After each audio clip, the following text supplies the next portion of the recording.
The quality of education in China can vary widely depending on the school's location. I spoke with the University of Chicago political science professor Dali on the differences between the urban and rural schools and what the government is doing to help. Well, historically, the Chinese governments, both at the central level, but especially at the localities, have invested vastly differently in urban versus rural schools. But the situation has become a little more complicated today because over the last decade in particular, the Chinese government has invested vastly in rural areas as well. So increasingly, the situation is actually improving. But overall, though, the quality remains different. And the difference is not just between rural and urban, though. It's also between smaller cities and major cities, such as Beijing and Shanghai. So there is a lot of efforts by the Chinese government to try to equalize the provision of public services, such as education. But it's also a big struggle because the richer cities, in particular, have much more to invest in compared to the more backward, less developed areas in particular. Very often here in the United States and other parts of the developed world, we talk about overcrowding in schools. And of course, China's situation is exacerbated by the fact that you recently, in the last couple of decades, have had a couple 100 million people move from the rural areas into the urban areas. And a lot of people say, look, there isn't enough space, or there isn't enough facilities, or there's not enough teachers. Obviously, the government has put in a lot of resources to try to remedy this. In your opinion, what's working to solve this problem? In fact, demographics is a big factor. Over the last decade in particular, increasingly, there are just fewer and fewer kids in China, period. I have seen, for example, I visited a major, substantial municipality with more than 2 million people. They were able to centralize all middle schoolers into just one gigantic middle school in this 2 million plus city with 2 million plus people.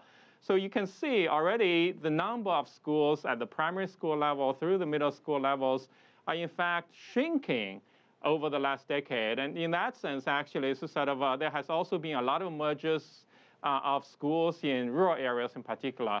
The schools that used to be based at the village level have been centralized into the townships, and sometimes the townships have also been merged and combined as well. So this is a very interesting situation that China has not been very used to. A city of 2 million, and they put all the children in the middle school ages into one school. What was the reaction from parents, and how would that or could that impact the quality of education when you do something like that? Well, the goal is actually to make sure every middle schooler in that municipality gets the same education. But you can see it begs a lot of questions. Why would any mayor want to do that? Right? It's sort of by centralizing all the middle schoolers in just one gigantic school. There's busing issues. All those kids are away, or most of them are away from their parents for the week. And all that. There are boarding issues. There are all sorts of issues and psychological challenges as well. But of course, it's down because local authorities sometimes simply want to push ahead, and they have the power to do so. Any number of people would caution that that should not be done. There should be more regional centers in that municipality and so on. But of course, that's an extreme case. In many other areas, again, there have been mergers, combinations actually throughout the country at the local levels as well. The recent change from a one-child policy now to basically a two-child policy, how might that impact the education system in China, especially the pre-college part? I think it's still very highly uncertain.